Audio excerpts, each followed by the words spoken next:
If Joe Joyce and Zhang were to fight 100 times, Zhang would beat Joe Joyce 101 times. That's just what it is at this point. Before I go on, hit the like button, subscribe. Do not forget to comment. So as we seen a few hours ago, Zhang put on another masterclass, and not only did he beat Joe Joyce this time, he absolutely demolished him to the point where people are now asking if it would be wise for Joe Joyce to just cut his losses, count his wins, accept that he's had a good career, take the accolades and bow out, basically retire. That was how bad he got beat by Zhang. Chinese power, as he said. If you've seen that fight, actually, when the referee was giving the instructions, I had a feeling Joe Joyce was not in it.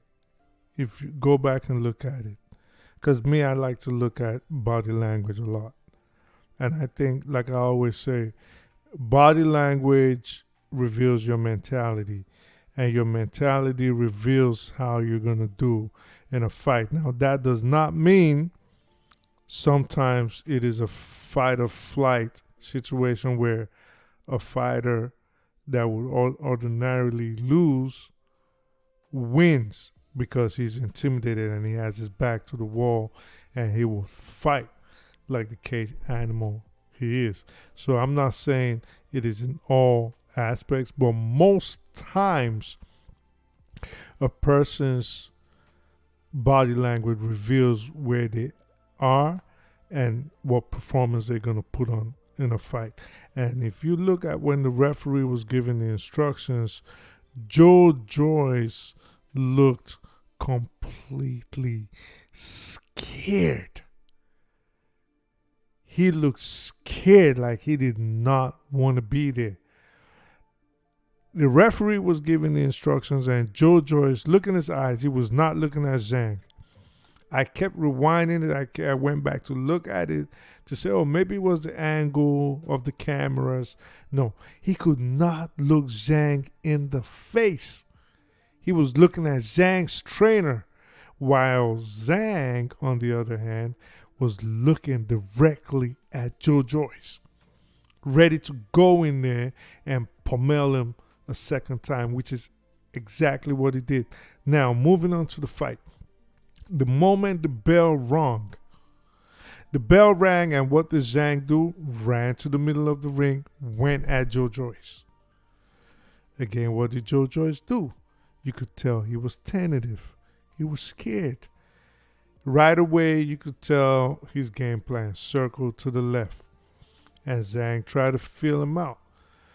He had opportunities to throw jabs at Zhang.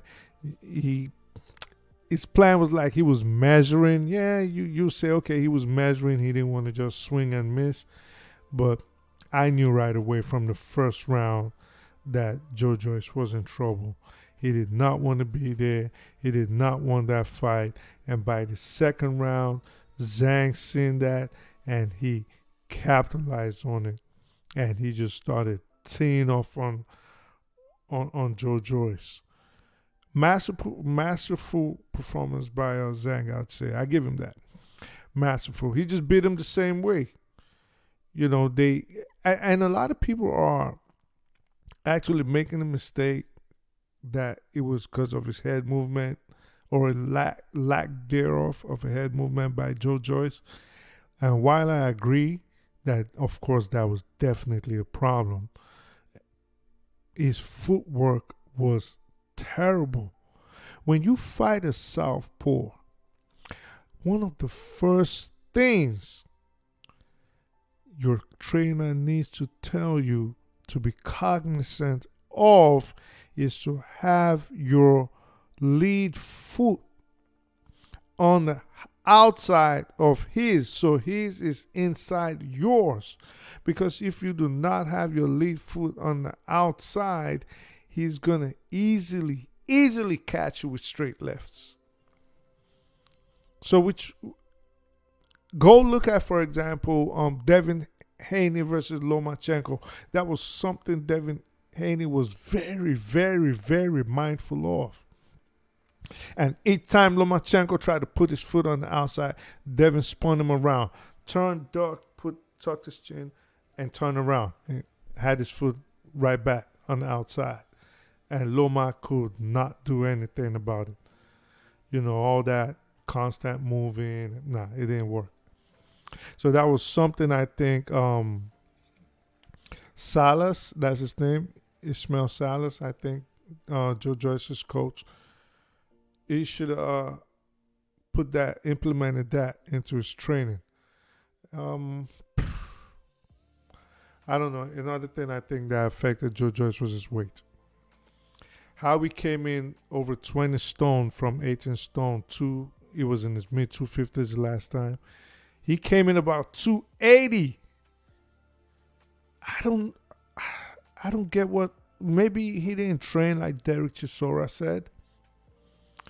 But in any event, I think Joe Joyce should start thinking about hanging it up. He's and I'm not one of those that says, well, just because you lost, it's time to retire. No, because I do understand this sport, and I do understand how hard it is to go undefeated. It is almost impossible. It's not. It doesn't even make sense to expect someone to go undefeated. But you want, as a boxer, you want someone to have limited hits, especially to the head. You know, I don't want to see Joe Joyce 10 years from now slurring his speech like Riddick Bowe and Evander Holyfield. You know, I want to see him like Mayweather. I want to see him like Mike Tyson, you know, with all his faculties straight. You know, you don't want to hear that, oh, he has constant headaches every time he lays down, or he starts slurring like he's speaking a different language.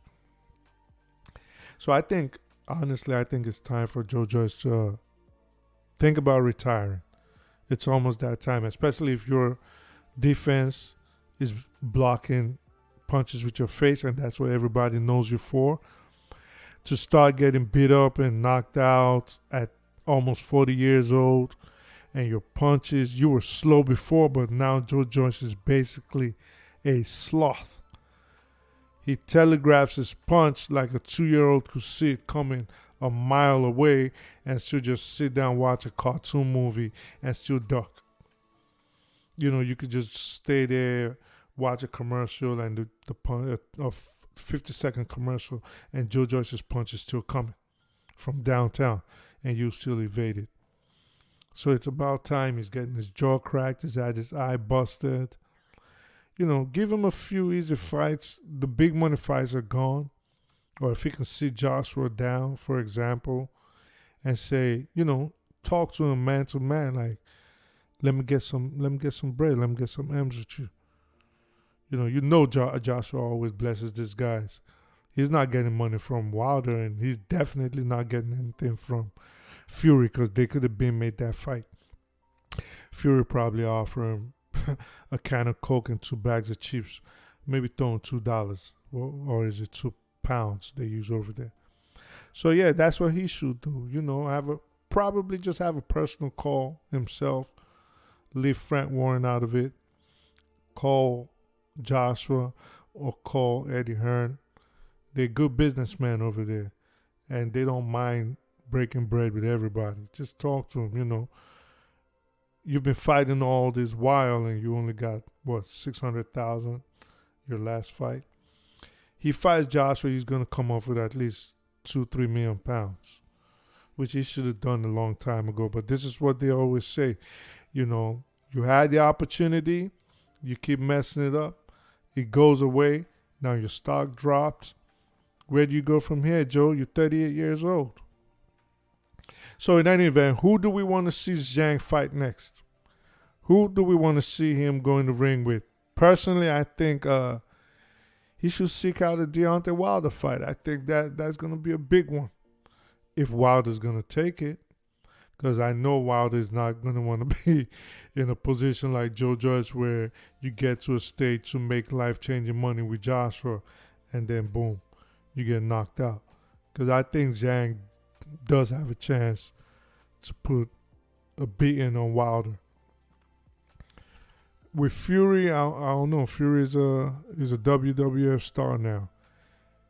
I guarantee he leaves the MMA, depending on how he performs with Ngannou. He's probably gonna start doing wrestling, and he has no interest in boxing anymore. It's a smart man. I can't blame him. It's not fun getting punched in the head for the delight of fans. Except you've never been punched directly in the head, you don't know how hard it is. You train and you sparring, and then you have to do real fights, and it's tough. It's tough. It's fun for the people in the crowd that have never set foot in a gym. Just a gym, just to exercise. Not to talk of just sparring, and if you go for a hard sparring, they're punching you in the nose and your eyes blackened and your lips are busted and your nose is bleeding and you're dealing with a broken septum, and yeah, it's not fun. So yeah, that's it. Till next time, let me bounce. Who do we want to see Zhang next? Tell me in the comment section. Remember, hit the like button, subscribe, and feel free to comment. Take care of yourselves and peace.